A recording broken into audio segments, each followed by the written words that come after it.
Hi friends, Jesus with us ಚಾನೆಲ್ಗೆ ನಿಮಗೆ ಮತ್ತೆ ಸ್ವಾಗತ. ದಯವಿಟ್ಟು ವಿಡಿಯೋವನ್ನು ಸ್ಕಿಪ್ ಮಾಡದೆ ಪೂರ್ತಿ ನೋಡಿ ದೇವರ ವಾಕ್ಯವನ್ನು ಸಂಪೂರ್ಣ ತಿಳಿಯುವಿರಿ. ನೀವು ಫಸ್ಟ್ ಟೈಮ್ ನಮ್ಮ ಚಾನೆಲ್ಗೆ ಬಂದಿದ್ದಾರೆ ದಯವಿಟ್ಟು ಸಬ್ಸ್ಕ್ರೈಬ್ ಮಾಡಿ. ವಿಡಿಯೋವನ್ನು ಲೈಕ್ ಮಾಡಿ, ವಿಡಿಯೋವನ್ನು ನಿಮ್ಮ ಸ್ನೇಹಿತರಿಗೆ ಶೇರ್ ಮಾಡಿ. ನಿಮ್ಮಿಂದ ನಮಗೆ ಹೊಸ ವಿಡಿಯೋ ಮಾಡಲು ಸ್ಫೂರ್ತಿ ಸಿಗುತ್ತದೆ.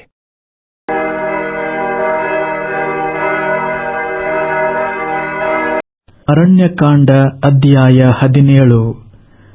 ಯೆಹೋವನು ಆರೋನನ ಕೋಲನ್ನು ಚಿಗುರಿಸಿ ಅವನ ಅಧಿಕಾರವನ್ನು ಸ್ಥಾಪಿಸಿದ್ದು.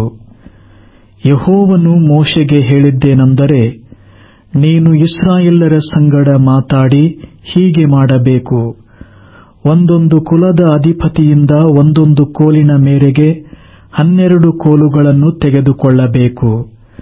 ಅವನವನ ಕೋಲಿನ ಮೇಲೆ ಆಯಾ ಕುಲಾಧಿಪತಿಯ ಹೆಸರನ್ನು ಬರೆಯಿಸಬೇಕು.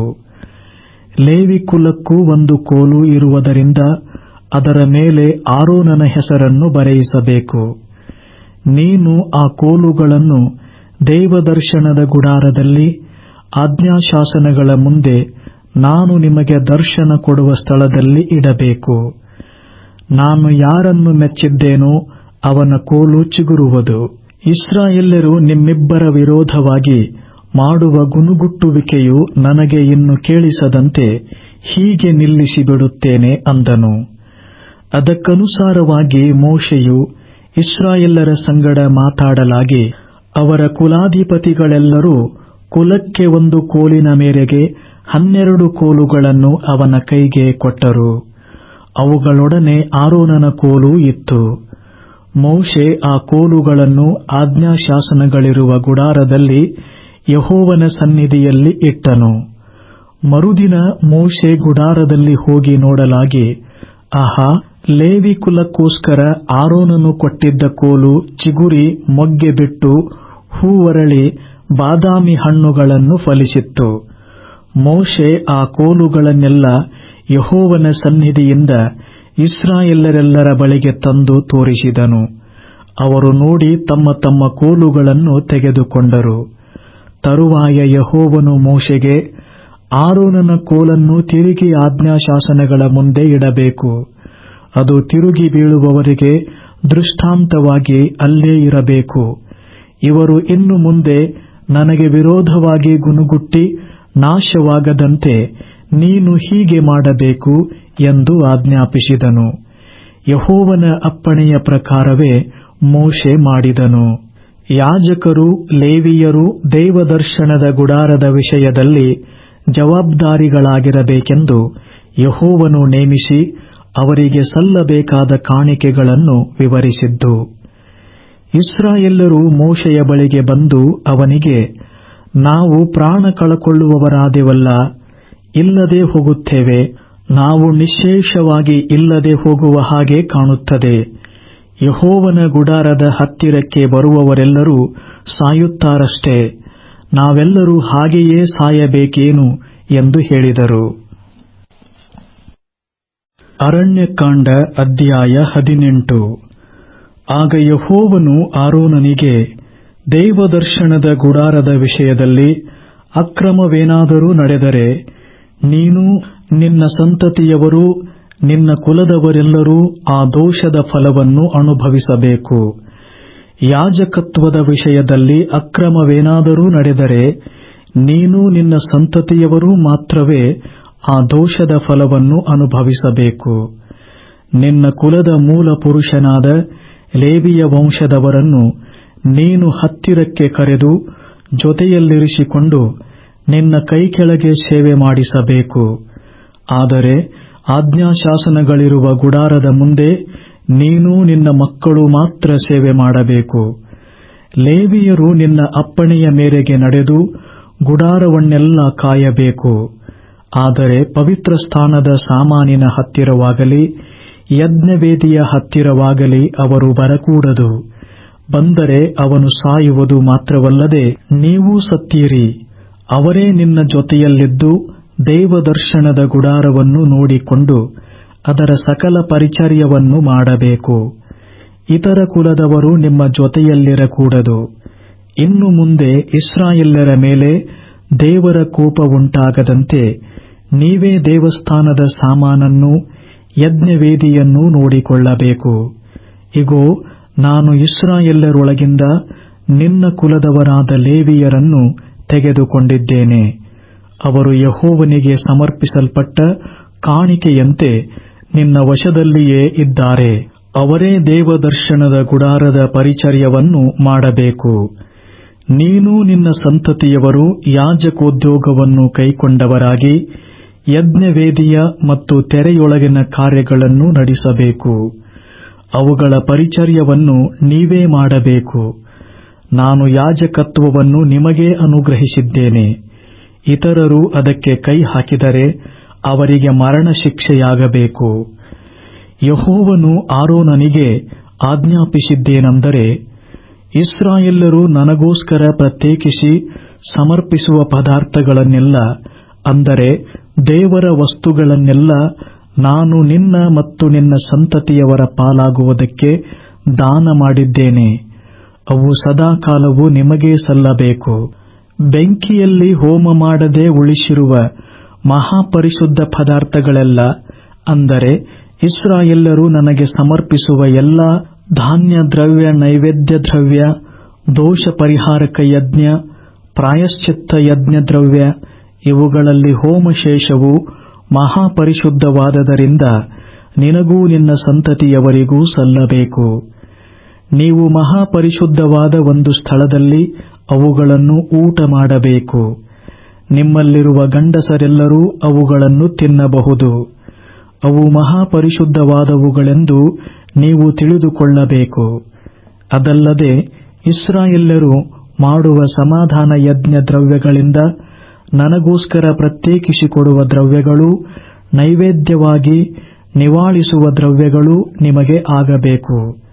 ಇವು ನಿನಗೂ ನಿನ್ನ ಸಂತತಿಯವರಾದ ಸ್ತ್ರೀ ಪುರುಷರೆಲ್ಲರಿಗೂ ಶಾಶ್ವತವಾದ ನಿಯಮದಿಂದ ಸಲ್ಲಬೇಕೆಂದು ಅನುಗ್ರಹಿಸಿದ್ದೇನೆ.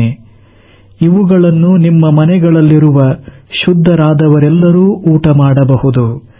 ಇಸ್ರಾಯೇಲ್ಯರು ಯೆಹೋವನಿಗೆ ಸಮರ್ಪಿಸುವ ಪ್ರಥಮ ಫಲಗಳು, ಅಂದರೆ ಎಣ್ಣೆ, ದ್ರಾಕ್ಷಾರಸ, ಧಾನ್ಯ, ಇವುಗಳಲ್ಲಿ ಶ್ರೇಷ್ಠವಾದದ್ದು ನಿನಗೇ ಆಗಬೇಕೆಂದು ವಿಧಿಸಿದ್ದೇನೆ. ಅವರು ತಮ್ಮ ದೇಶದ ಎಲ್ಲಾ ಬೆಳೆಗಳಲ್ಲಿ ಯೆಹೋವನಿಗೋಸ್ಕರ ತರುವ ಪ್ರಥಮ ಫಲಗಳು ನಿನಗೇ ಸಲ್ಲಬೇಕು. ನಿಮ್ಮ ಮನೆಗಳಲ್ಲಿ ಶುದ್ಧರಾಗಿರುವ ಎಲ್ಲರೂ ಅವುಗಳನ್ನು ಊಟ ಮಾಡಬಹುದು. ಕೇವಲ ಯೆಹೋವನದಾಗಿಯೇ ಇರುವುದಕ್ಕೆ ಇಸ್ರಾಯೇಲ್ಯರು ಹರಕೆ ಮಾಡಿಕೊಡುವುದೆಲ್ಲವೂ ನಿನಗಾಗಬೇಕು. ಮನುಷ್ಯರಲ್ಲಾಗಲಿ ಪಶುಗಳಲ್ಲಾಗಲಿ ಅವರು ಯೆಹೋವನಿಗೆ ಸಮರ್ಪಿಸುವ ಸಕಲ ಪ್ರಾಣಿಗಳಲ್ಲಿ ಚೊಚ್ಚಲಾದದ್ದು ನಿನಗೆ ಸಲ್ಲಬೇಕು. ಆದರೆ ಮನುಷ್ಯರ ಚೊಚ್ಚಲು ಮಕ್ಕಳಿಗೂ ಅಪವಿತ್ರವಾದ ಪಶುಗಳ ಮರಿಗಳಿಗೂ ಬದಲಾಗಿ ನೀನು ಈಡನ್ನು ತೆಗೆದುಕೊಂಡು ಅವುಗಳನ್ನು ಬಿಟ್ಟು ಬಿಡಬೇಕು.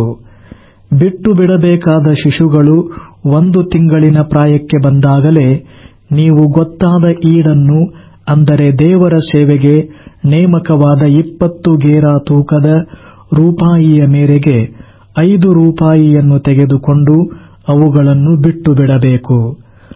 ಆಕಳಿನ ಮತ್ತು ಆಡು ಕುರಿಗಳ ಚೊಚ್ಚಲು ಮರಿಗಳು ದೇವರ ಸೊತ್ತಾಗಿರುವುದರಿಂದ ಅವುಗಳನ್ನು ಬಿಡಕೂಡದು. ಅವುಗಳ ರಕ್ತವನ್ನು ಯಜ್ಞವೇದಿಗೆ ಎರಚಿ ಕೊಬ್ಬನ್ನು ಯೆಹೋವನಿಗೆ ಸುಗಂಧ ಹೋಮ ಮಾಡಬೇಕು. ಅವುಗಳ ಮಾಂಸವು ಸಮಾಧಾನ ಯಜ್ಞಗಳಲ್ಲಿ ನೈವೇದ್ಯವಾಗಿ ನಿವಾಳಿಸುವ ಎದೆಯ ಭಾಗದಂತೆಯೂ ಬಲದೊಡೆಯಂತೆಯೂ ನಿನಗೇ ಸಲ್ಲಬೇಕು. ಇಸ್ರಾಯೇಲ್ಯರು ಯೆಹೋವನಿಗೋಸ್ಕರ ಪ್ರತ್ಯೇಕಿಸಿ ಸಮರ್ಪಿಸುವ ದೇವರ ವಸ್ತುಗಳೆಲ್ಲ ನಿನಗೂ ನಿನ್ನ ಸಂತತಿಯವರಾದ ಸ್ತ್ರೀ ಪುರುಷರೆಲ್ಲರಿಗೂ ಸದಾಕಾಲವೂ ಸಲ್ಲಬೇಕೆಂದು ನಾನು ಅನುಗ್ರಹ ಮಾಡಿದ್ದೇನೆ.